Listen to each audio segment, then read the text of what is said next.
Feliz sábado aos irmãos. Vocês não imaginam a alegria que eu estou de ver a igreja cantando hinos adventistas. A igreja adventista cantando hinos adventistas. Irmãos, esses hinos têm fortalecido o coração do povo de Deus ao longo de séculos. Nós estamos no século 21. Desde o século 19, o povo de Deus tem cantado hinos da vinda de Cristo, que nós conhecemos, hinos escritos que mostram que Cristo vai voltar em breve. Agora, irmãos, a vinda de Cristo ela é aguardada faz 6.000 anos. Então, desde o princípio do mundo até hoje, o verdadeiro povo de Deus é adventista. Eles aguardam a vinda de Cristo. Vocês sabiam que tem um texto no Espírito de Profecia que diz que Paulo era um adventista? Então vocês estão em boa companhia, viu? Não só Paulo, mas todos os profetas e apóstolos de Deus aguardavam a vinda de Cristo. Todos trouxeram a espada do Espírito? Quem trouxe? Deixa eu ver. Ergue, por favor. Olha que maravilha. O povo de Deus preparado. Irmãos, essa é a marca distintiva do povo de Deus. Deixa o pastor tirar a foto aqui. Levanta de novo aqui, por favor, irmãos. Bem alto. Glória a Deus. Um breve comentário. Você sabe quanto custou para você poder ter essa Bíblia na mão? Custou não foi dinheiro, não. Embora dinheiro tenha custado, mas foi muito sangue. Para você ter hoje a palavra de Deus livre na sua mão. Muita gente sofreu, mas ela está aqui. E ela permanece. A palavra do nosso Deus permanece para sempre. Hoje nós vamos estudar um tema da maior importância. É o tema que centraliza a esperança do povo de Deus da redenção eterna. O homem caiu e por isso foi separado de Deus, perdeu a vida que podia ser eterna. O homem não tinha vida eterna ainda, mas ele não precisaria morrer se ele passasse no teste. E pelo tema que nós vamos estudar hoje, o homem tem de novo acesso ao céu. Lembrem-se que a justiça de Cristo é a que faz você passar no juízo. Não é a sua justiça própria, é a de Cristo. Mas além da justiça de Cristo, há vários outros temas ligados a ela. E um deles, muito importante, é a vinda de Cristo. Vocês estão vendo aqui um quadro que mostra o grande movimento adventista. Quantos conseguem reconhecer todos os rostos que estão aí no quadro? Desde o primeiro aqui, quem que é esse? Miller. Esse aqui é quem? José Bates. Vamos ver esse aqui. J.N. Andrews. Esses dois aqui é impossível errar, né? Tiago e Ellen White. E esse aqui, ó? Eu ouvi alguém falar. John Loughborough. John Loughborough. Nós temos esse aqui, quando ele era mais novo. Quem que é esse aí? Uriah Smith. Muito bem. E lá no canto, qual que é o nome desse aqui? Ouvi duas pessoas falando, parabéns. Alonzo Trevor Jones. Esse é o famoso Jones que foi no Congresso americano, fez aquele argumento contra a lei dominical e a lei não passou. Irmãos, nós ganharíamos muito estudando os escritos dos pioneiros. Eles tinham uma fé que raramente a gente encontra hoje. Eles passaram por uma experiência que, segundo o Espírito de Profecia, foi o maior reavivamento que existiu desde a época do Pentecoste. Maior do que a época de Lutero, de John Wesley. Irmãos, que movimento foi esse? Eu confesso para você que no passado eu tinha vergonha desse legado, porque eu não conhecia. Eu tinha vergonha de que houve um desapontamento.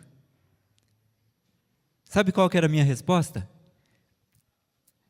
Quando falavam, vocês tiveram um desapontamento, vocês adventistas, eu falava, peraí. Miller era batista. Ele não era adventista, então não vem culpar a gente pelo erro dele. Hoje eu sinto vergonha, sabe do quê? Da minha ignorância. De eu ter chegado a pensar isso. Irmãos, que tesouro foi esse legado que nós recebemos? Que tesouro foi esse desapontamento? Por quê? O pastor acabou de mostrar. Apocalipse 10 prevê o desapontamento. Irmãos, a sua certidão de nascimento está na Bíblia. Apocalipse 10. Não precisamos ter vergonha disso. Vamos então ver mais algumas coisas aqui. Vocês estão vendo alguns números, datas e períodos. Períodos proféticos.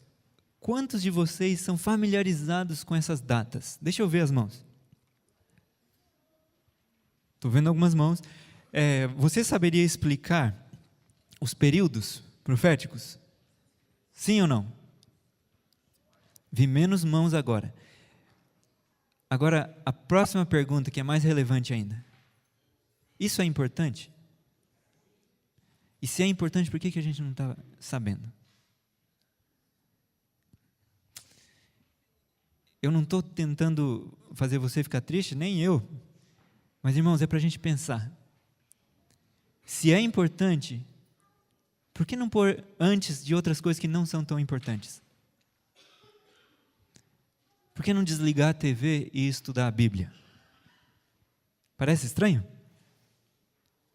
Desligar a TV para estudar a Bíblia?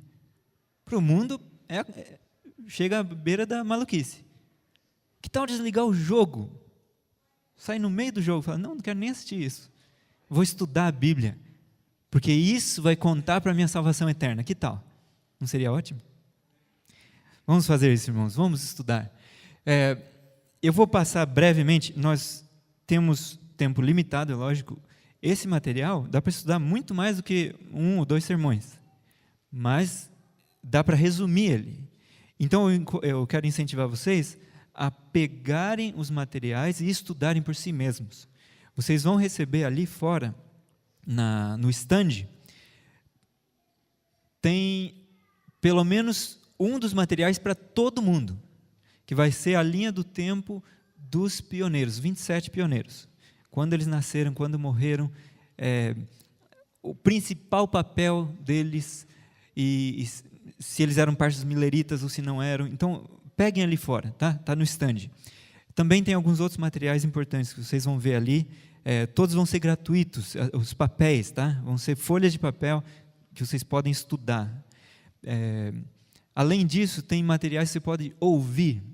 Quantos têm certa dificuldade de ler? Eu confesso que eu tenho. Eu não tenho tempo, então o que eu faço? Eu ouço. Eu vim dirigindo, ouvindo. Eu vou deitar não estou dormindo ainda, estou só deitando, preparando para dormir, eu fico ouvindo os livros.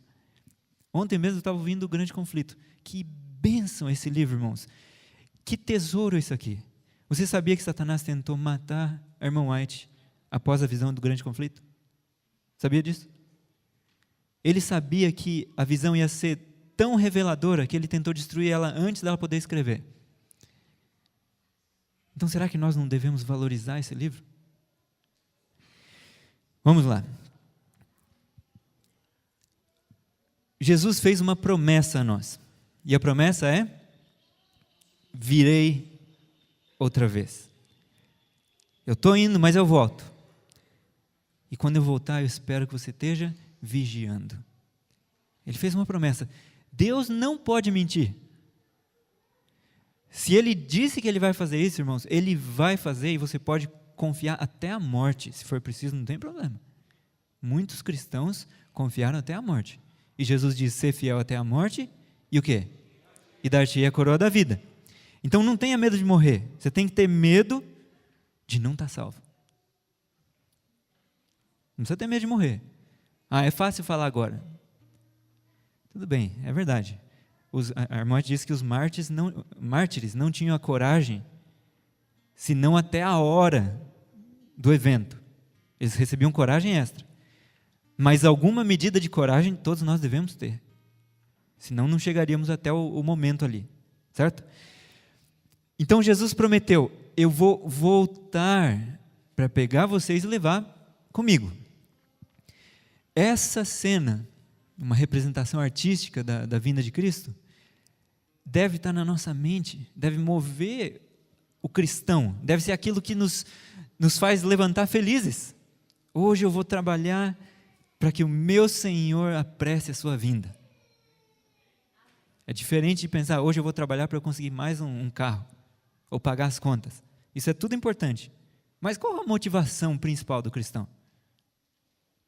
Devia ser, quando eu vou ver meu Senhor? É dito a nós que Paulo, quando ele estava caminhando para o martírio, a irmã diz, ele não olhou para a grama verde que estava embaixo, nem para o céu azul que estava em cima, mas os pensamentos dele eram, quando verei meu Senhor? Quando eu vou me encontrar com meu Senhor? Ele estava olhando para o martírio como algo bom. Ele falou, daqui a pouquinho. Ele vai dormir, não vai saber nada até a volta de Cristo e vai despertar. A vinda do Senhor tem sido em todos os séculos a esperança de seus verdadeiros seguidores. A última parte aqui, em meio de sofrimento e perseguição, o aparecimento do grande Deus e nosso Salvador Jesus Cristo foi a bem-aventurada esperança. Isso está no Grande Conflito, página 302. Por que é importante, então, nós estudarmos profecias? Se Cristo vai vir, será que Ele deixou algum sinal de que Ele vai vir? Ele disse assim para nós, vigiem, para que não aconteça que quando o seu Senhor vier, você esteja, o quê? Dormindo. Vai ter gente que vai estar dormindo, e vai ter gente que vai estar acordando. Vai ter gente que vai estar espancando os seus companheiros, comendo e bebendo com os ébrios, e espancando seus companheiros. Esse Jesus diz que Ele vai cortar no meio e lançar fora. Ali vai haver choro e ranger de dentes. Mas vai haver aqueles que estão vigiando. E a escolha é nossa. Que grupo que nós vamos estar? Como que nós vamos, então, nos encontrar vigiando? O que fazer para vigiar? Nós temos que olhar para os sinais. Certo? Os sinais são importantes. Você sabe quais são os sinais da vinda de Cristo? Quantos sabem? Que capítulo da Bíblia, capítulos, a gente encontra isso? Cita um, pelo menos. Mateus 24. Cita alguns sinais ali da vinda de Cristo. Guerras, rumores de guerras, ele fala, mas ainda não é o fim. E o que mais?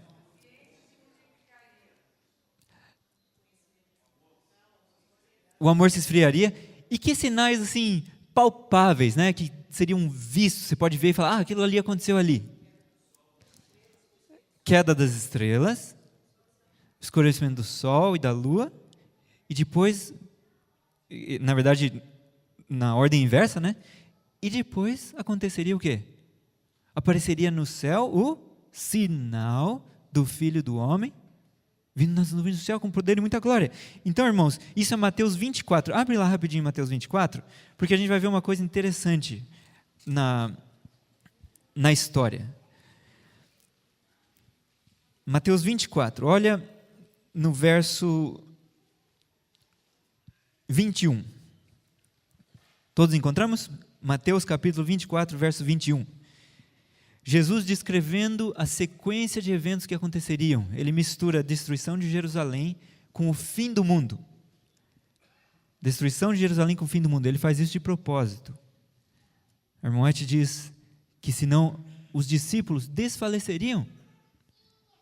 Eles não iam aguentar esperar a vinda de Cristo tão longe, com tanto problema acontecendo no caminho. Então seria demais para eles ouvir isso.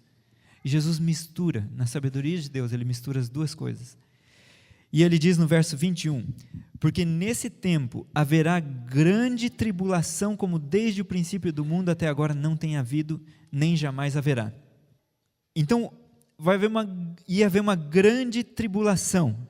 Mas no verso 22, ele dá uma esperança para nós. O que ele diz? Não tivessem aqueles dias sido o quê? Quantos estão vendo? Abreviados. Então vai haver uma grande tribulação, mas os dias serão abreviados. Por que isso é importante? Porque ninguém seria salvo e porque a gente vai ver isso acontecendo na história. Vamos lá rapidamente. Aqui nós temos a linha do tempo profética, tá? Eu sei que está pequeno, realmente não dá para vocês verem do fundo, mas a gente vai aproximar, aí vai dar para ver melhor. Então, quando Jesus iniciou seu ministério, primeiro ele foi batizado, saiu da água, ele não orou ali, tá, irmãos? Embora os desenhos mostrem ele saindo da água e orando dentro da água. A irmã diz que ele foi até a margem do rio, se ajoelhou e ficou pedindo ao Pai um sinal que o povo pudesse ver que ele era o Messias enviado. Naquele momento, desce o Espírito Santo como forma de pomba, brilhante, sobre Cristo. O que significa a palavra Cristo? Cristo é no grego, Messias é no hebraico. E o que significa em português? Ungido. Quando que o Filho de Deus virou Cristo? Quando ele foi ungido? Isso aí está no desejado bem claro. Quando o Espírito Santo desceu sobre ele, ele foi ungido. Então, se você vai para Daniel, capítulo 8 e capítulo 9, que é uma profecia só, a gente tem que lembrar disso. Se teve uma coisa que Miller entendeu, foi que Daniel 8 e 9 são a mesma profecia. Quando você vai para esses capítulos, você vê que até o ungido, o príncipe, passariam, e ele diz, 7 semanas e 62 semanas. Se você multiplicar 69 vezes 7, você chega no número 483. Ele diz, desde a saída da ordem para restaurar e edificar Jerusalém até o Messias, certo? Então, quando o Messias viria, como os judeus sabiam o ano que a ordem para restaurar e reedificar Jerusalém tinha sido dada, era só contar 483 anos e você teria o ungido, o Messias. Irmãos, quando Jesus começa o ministério, então ele entrou na água, saiu da água, orou, o Espírito Santo desceu sobre ele. Ele foi para o deserto. Passou quantos dias no deserto? 40 dias. Em seguida, a Bíblia diz, ele começou a anunciar, o tempo está cumprido e o reino de Deus está próximo. Arrependei-vos e crede no Evangelho. Que tempo é esse que ele se referiu? Quantos sabem dizer?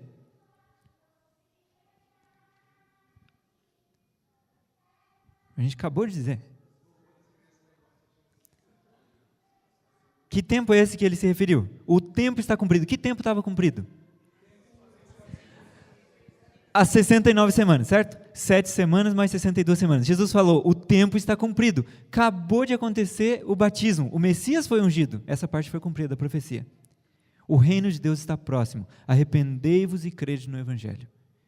Jesus acreditava na profecia das 70 semanas? Sim ou não? Sim. Ele até foi o anunciador de que ela estava cumprida. Só que só estava 69 semanas cumpridas. Faltava uma semana. Faltavam os 7 anos. No meio da semana seria cortado o Messias já não estaria. No meio da semana Jesus morreu. 3 anos e meio após o batismo. Mais 3 anos e meio você chega em Estevão.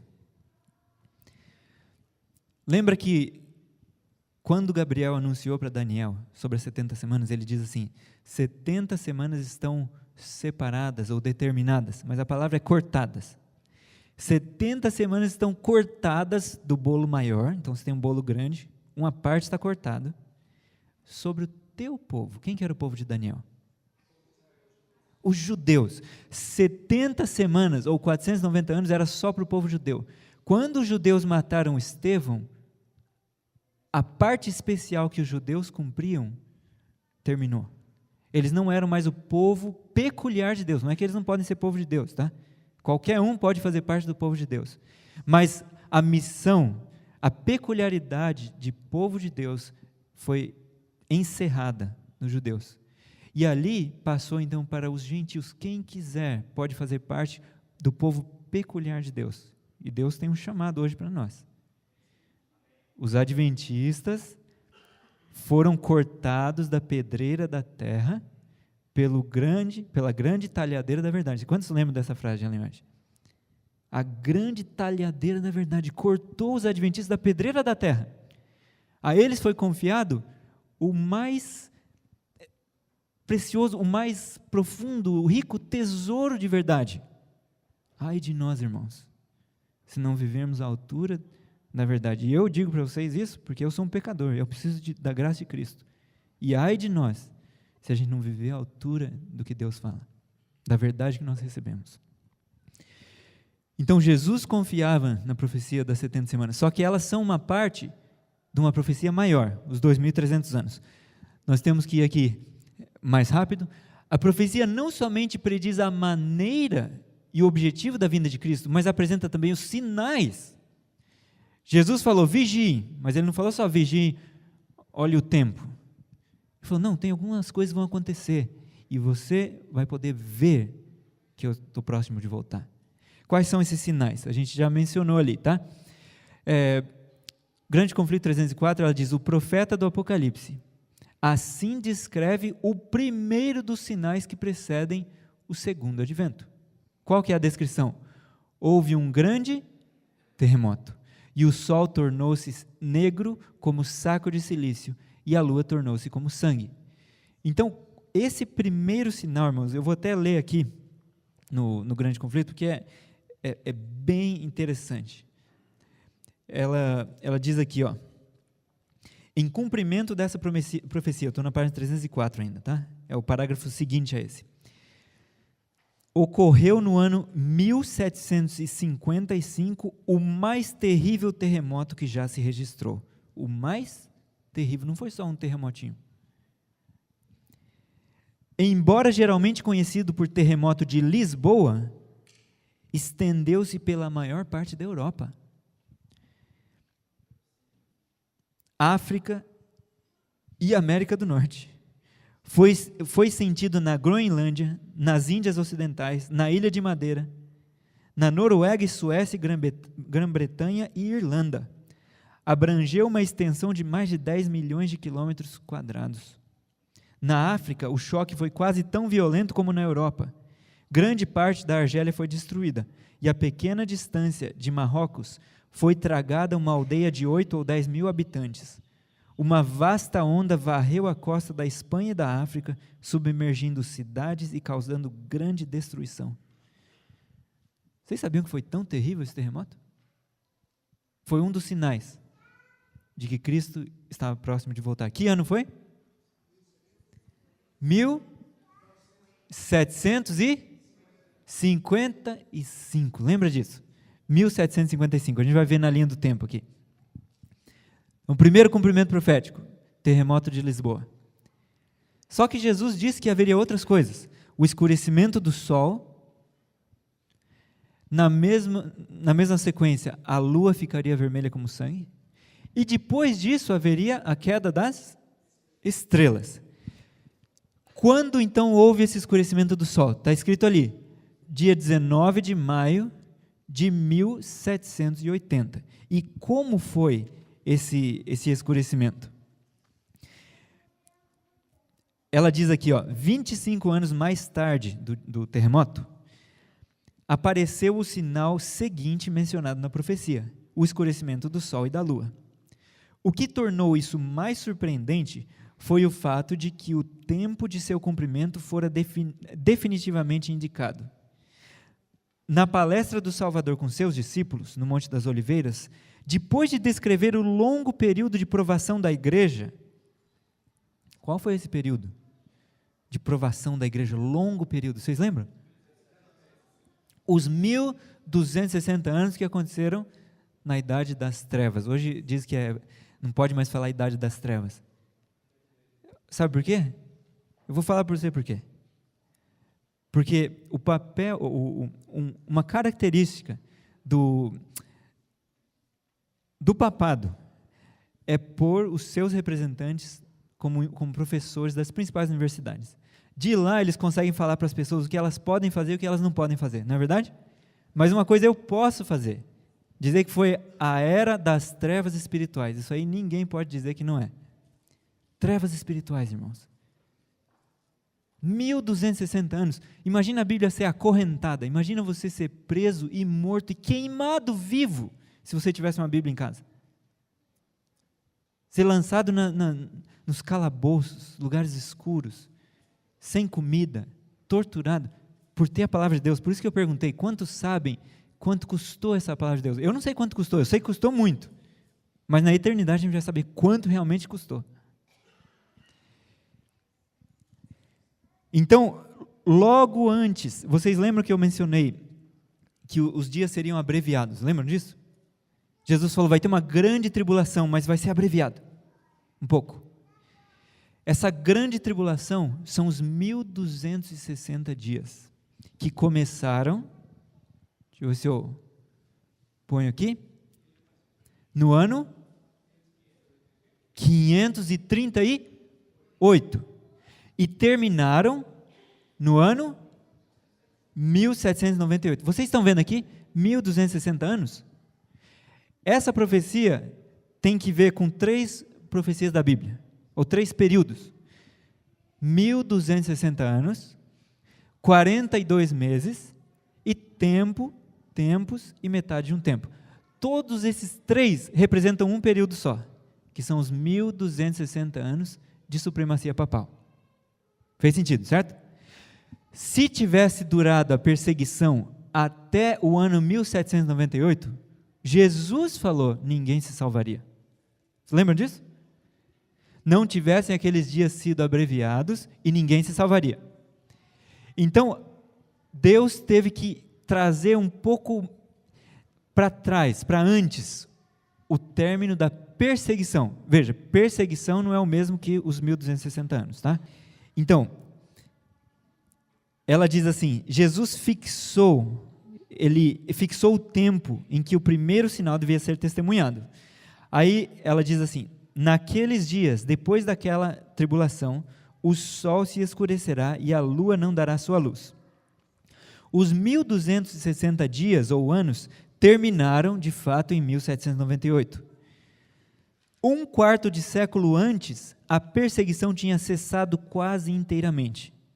Em seguida a essa perseguição, segundo as palavras de Cristo, o sol deveria escurecer-se. Então vamos lá. 1798 termina o período, mas a perseguição terminou um pouquinho antes, um quarto de século antes. Após esse término da perseguição, o sol devia escurecer. Então, no ano 1780, houve o escurecimento do sol. Nesse ano, irmãos, houve o segundo cumprimento dos sinais que Jesus tinha dado. Foi um dia tão escuro, trevas sobrenaturais. Você pode pesquisar na Enciclopédia Britânica, Enciclopédia Americana, pesquisa sobre o dia escuro. Isso é algo histórico. Não é os adventistas que inventaram. O povo que crê em Deus viu isso. Mas é algo histórico. Ficou tão escuro que os animais voltaram para o curral. As vaquinhas voltaram. As galinhas voltaram para o puleiro. Mas ela diz aqui, mas as pessoas sabiam que não era hora de acabar o dia. Os homens voltaram para casa, mas falaram, tem uma coisa muito estranha acontecendo. Jesus tinha predito isso?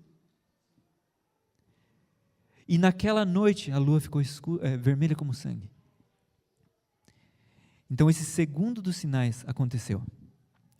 E aí a gente vai para a queda das estrelas. Só que a queda das estrelas, ela acontece num momento muito importante, que é quando a mensagem milerita começou a anunciar, é chegada a hora do seu juízo. Vocês já viram aqui, eu imagino que vocês já viram essa foto, Guilherme Miller pregando, isso é uma coisa artística, né?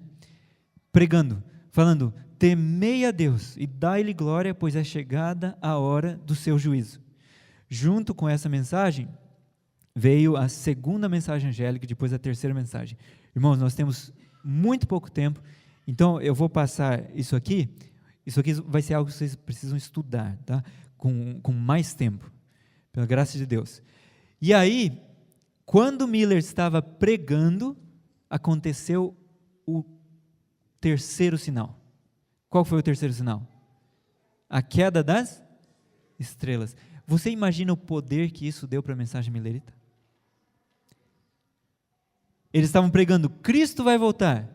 E de repente vem as estrelas caindo do jeito que Jesus falou. Jesus disse, é como se uma figueira lançasse de si os seus figos. As estrelas caíam de forma tão poderosa e tão brilhante que parecia o dia.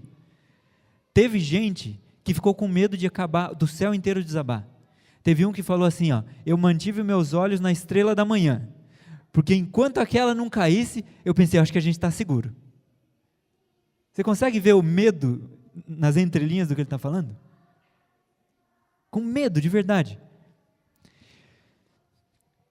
Miller descobriu que um dia profético era igual a um ano literal, e isso você encontra nessas passagens, Números 14, 34 e Ezequiel 4, versos 6 ou 7, depende da Bíblia que você usar.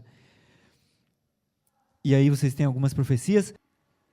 Um outro sinal, não do que Jesus havia mencionado em Mateus 24, mas de Apocalipse 8 e 9. Vocês lembram das trombetas? Cuidado com as reinterpretações de trombetas que acontecem hoje, viu? Gente jogando as trombetas tudo para o futuro, ou dizendo que era lá no início da era cristã. Cuidado, irmãos. Você lê no Grande Conflito, é bem claro o que é as trombetas. Não precisa ficar reinterpretando, tá?